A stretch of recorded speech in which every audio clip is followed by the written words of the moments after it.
మొదటి రాసుల గ్రంథము 19వ అధ్యాయము 19వ వచనం. ఏలియా అచ్చటి నుండి పోయిన తర్వాత అతనికి షాపాతు కుమారుడైన ఎలీషా కనబడెను. అతడు తన ముందరనున్న 12 అరకల ఎడ్ల చేత దున్నించుచు 12వ అరకలో తాను తోలుచు ఉండేది. ఏలియా అతని చేరబోయి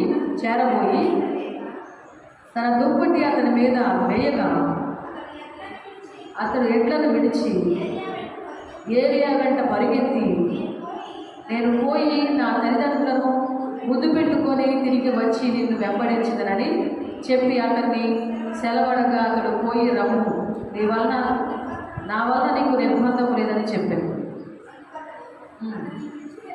అందుకతడు అతన్ని విడిచి వెళ్ళి కాడి ఎడ్లను తీసి వధించి వాటి మాంసమును గొర్తి నౌకల చేత వంట చేసి జనులకు వడ్డించాను. వారు భోజనము చేసిన తర్వాత అతడు లేచి ఏలియా వెంబడి వెళ్ళి అతనికి ఉపచారము చేయించుండెను. ఏం చేశారంట? ఉపచారము చేయించుండెను అంటే పరిచర్య చేయించుండెను. ఎవరు చేసింది? పరిచర్య చేసింది ఎవరు? ఎలీషా ఏలియాకు పరిచర్య చేశారంట.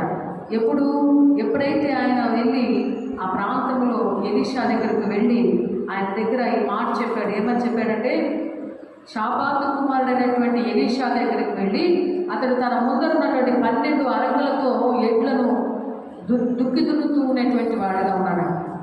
12 అరకలతో వ్యవసాయం చేసుకునేటువంటి వాడుగా ఉన్నాడు. ఎవరు అంటే ఎలీషా ప్రవక్త కాకముందు, దేవుళ్ళకు రాకముందు ఏం చేశాడంటే ఆ దుప్పటి అతని మీద వెయ్యగా, ఎవరి దుప్పటి? ఏలియా దుప్పటి ఎలీషా మీద వేశాడంట. ఏలియా దుప్పటి ఎప్పుడైతే ఎలీషా మీద వేశాడో వెంటనే ఆయన ఏం చేశాడంట? ఆయన వెంబడించమని చెప్పాడు. నేను పోయి నా తల్లిదండ్రులను ముద్దు పెట్టుకోను. ఆ దుప్పటి ఎప్పుడైతే ఆయన మీద వేశాడో అతడు ఎడ్లను విడిచి ఏలియా వెంట పరిగెత్తాడు. చూడండి, ఎప్పుడైతే ఆయన దుప్పటి ఆయన మీద వేశాడో, ఏలియా దుప్పటి ఎలీషా మీద వేశాడో, ఆయన అభిషేకం మేము తాకింది.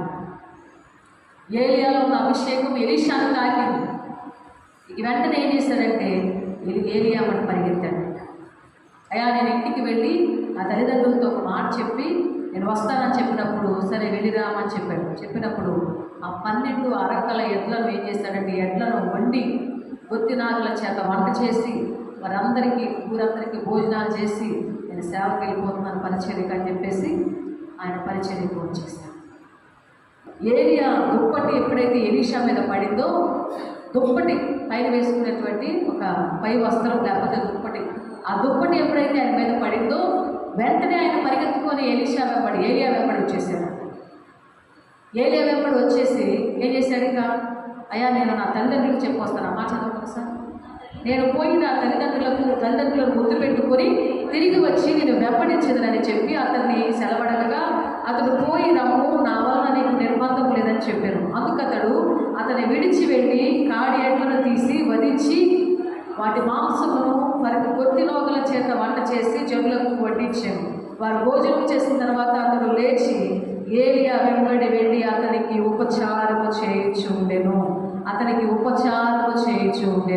అక్కడేమో నేను చెప్పుకున్న మన పోయిన వారంలో సమూయేలేమో ఏలీకి ఉపచారం చేశాడు. దేవుడికి చేశాడా? దేవుడు కనపడతాడా? మనకి దేవుడు మనకి కనపడతాడా? ఉపచారం పెట్టాడు. దేవుడు మన దగ్గరకు వస్తాడా? ఉపచారం చేయాలంటే, పరిచయం చేయాలంటే ఎవరు చేయాలి? సేవకులు చేస్తే దేవుడు చేసినట్టే. అందుకని సమూయేలేమో ఏలీకి పరిచయం చేశారు మందిరంలో. ఈ ఎలీషా ఏమో ఏలియాకు పరిచర్య చేశాడు. పరిచర్య చేస్తూ ఉపచారం చేయొచ్చు. వారు భోజనం చేసిన తర్వాత అతడు లేచి ఏలియా వెంబడి వెళ్ళి అతనికి ఉపచారం చేయొచ్చు. నేను ఉపచారం అంటే పరిచర్య. ఏంటి పరిచర్య? ఏం చేశారంటారు? పరిచర్య ఏం చేసి ఉండవచ్చు? ఒకవేళ చేతి మీద నీళ్లు పోసాడు. ఆయన భోజనం చేస్తుంటే భోజనం పూర్తయిన తర్వాత చేతి మీద నీళ్లు పోసాడంట. ఉంది బైబిల్లో మాట. చేతి మీద నీళ్లు పోస్తే అది ఆశీర్వాదం అంట. సేవకులకు ఎవరైనా వడ్డిస్తానికి బయలుదేరుతారు, చాలామంది వడ్డిస్తారు. ఎందుకంటే అది వడ్డిస్తే ఆశీర్వాదం, భోజనం వడ్డిస్తే ఆశీర్వాదం. వడ్డించినా చేతుల మీద నీళ్లు పోసినా ఆశీర్వాదం, వస్త్రాలు ఉతికినా ఆశీర్వాదం. వారికి ఏ పరిచయం చేసినా ఆశీర్వాదమే. అందుకనే ఎలీషా కూడా ఏం చేశాడంటే ఏలియాకు పరిచయం చేశాడు. మనం ఏం చేస్తామంటే ఎవరో చేస్తారులే, వాళ్ళు ఎవరో ఒకళ్ళు అనుకుని వదిలేస్తారు. కానీ దానిలో ఎంత గొప్ప ఆశీర్వాదం ఉందంటే ఇప్పుడు మనం చదువుకుంటే ఇది చెప్పుకుంటా పోతే మీకు అర్థమవుతుంది. ఏలియా గొప్పగా 14 అద్భుతాలు, ఏలియా 7 అద్భుతాలు చేస్తే ఎలీషా ఏం చేశాడంటే 14 అద్భుతాలు చేశాడంట. ఎందుకు? ఏలియాకు పరిచర్య చేయడం ద్వారా, ఏలియా మీద ఉన్న అభిషేకాన్ని గౌరవించి ఏలియా మీద పరిచర్య చేస్తే మనకు ఆశీర్వాదం అని ఉంటుందని వాడు పరిచర్య చేయడానికి సమర్పించుకొని చేయడానికి ముందుకు వచ్చే వాళ్ళు కూడా వెనక్కి లాగుతారు. అట్లా మనం దేవుని సేవకులకి పరిచర్య చేస్తే దేవునికి చేసినట్టే. ఎందుకనంటే వారు దేవుని మోసుకొని పోయే గాడిద, వాహనం. దేవుని మోసుకొని పోతున్నారు, వారు దేవుని అభిషేకాన్ని మోసుకుంటున్నారు. ఎవరు? ఏలియా దేవుని అభిషేకాన్ని మోస్తున్నాడు. ఆయన గొప్ప కార్యాలయం మనం ప్రార్థన చేస్తుంటే అనేక అద్భుతాలు జరుగుతున్నాయి, స్వస్థతలు జరుగుతున్నాయి, గొప్పగా అనేక మందిని ప్రభు వైపు తిప్పుతున్నాడు ఆయన. అలాంటి గొప్ప అభిషేకంతో నింపబడిన దైవజనుడు ఆయనకు పరిచయం చేస్తే ఆయన మీద ఉన్న అభిషేకము ఎలీషా మీదకి వచ్చింది. ఎట్లా వచ్చింది? ఏలియా 7 అద్భుతాలు చేస్తే ఎలీషా 14 అద్భుతాలు చేస్తాడు. 14 అంటే డబల్, రెండంతలుగా ఆశీర్వాదం పొందుకున్నాడు, రెండంతలుగా అభిషేకాన్ని పొందుకున్నాడు. ఏలియా పొందుకున్న అభిషేకం కంటే రెండంతలుగా దేవుడు ఆయనకి ఇచ్చాడు. ఎట్లా? పరిచర్య ద్వారా. పరిచర్యలో చాలా తగ్గింపు ఉంటుంది, చాలా విధేయత ఉంటుంది, చాలా ఆశీర్వాదం ఉంటుంది. పరిచర్య చేయాలంటే తగ్గించుకున్న వాళ్ళే చేస్తారు, తగ్గించుకోలేని వాళ్ళు పరిచర్య చేయలేరు. ఫీల్ అవుతారు. చూడండి, వాళ్ళందరూ చూస్తారు, ఏమైనా అనుకుంటారు, ఇది ఎందుకు చేయాలి, వాళ్ళకి ఎందుకు చేయాలి, ఇది చేస్తే బాగోదేమో అని ఇట్లా ఫీల్ అవుతుంటారు లోపల. వాళ్ళు చేయలేరు పరిచర్య. తగ్గించుకొని అన్నిటికీ చచ్చిపోయి, వీటన్నిటికీ మనుషుల మాటలకి అన్నిటికీ చచ్చిపోయి పరిచయం చేయడానికి సమర్పించుకుంటారు. చూడండి, వాళ్ళకి మాత్రమే ఆశీర్వాదం. బిడ్డలు లేని వాళ్ళు పరిచయం చేసే మందిరంలో చాలామంది మనం అందరూ చూస్తే వరలక్ష్మి కావచ్చు, లేకపోతే చాలామంది పరిచయం చక్కగా భోజనాలు జరుగుతున్నప్పుడు విశ్రాంతులు తీయటం, ఊడవటం, కడగటం, వడ్డించడం అన్నీ చేసేవాళ్ళు. మందిరం కడుగుతున్నప్పుడు చక్కగా మందిరం కడిగే వాళ్ళు వచ్చి ఇట్లా పరిచయం చేసినప్పుడు వాళ్ళ దేవుడు వాళ్ళు చూపించిన విశ్వాసాన్ని బట్టి వాళ్ళకి మంచి గొప్ప అద్భుత కార్యం చేసి బిడ్డలు లేరు అనుకొని కొన్ని సంవత్సరాలు ఎదురు చూసి వాళ్ళకి ఇతర బిడ్డలు ఇచ్చాడు. దేవుడికి స్తోత్రం, హల్లెలూయా.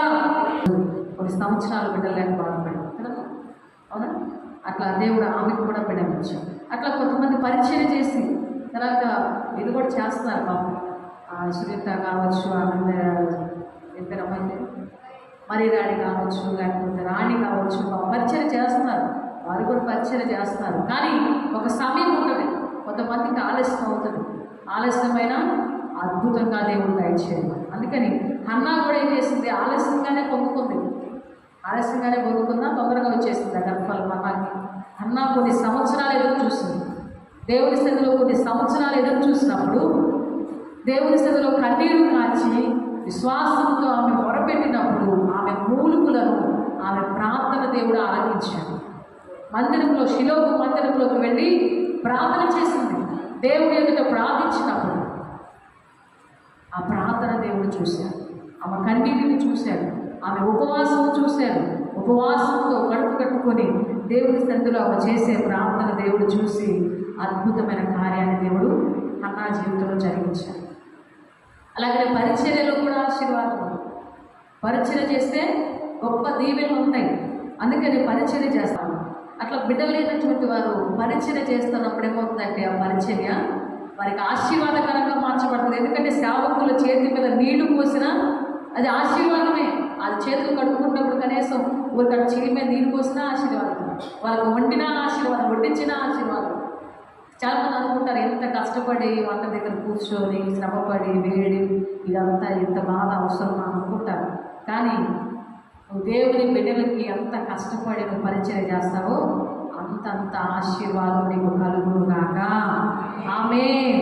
అందుకని ఏలియా కూడా ఏం చేశాడంటే ఏలియా వెంబడి వెళ్ళి వారు భోజనం చేసిన తర్వాత అతడు లేచి ఏలియా వెంబడి వెళ్ళి అతనికి ఉపచారము చేయించు ఉండెను. దేవునికి స్తోత్రం, హల్లెలూయా.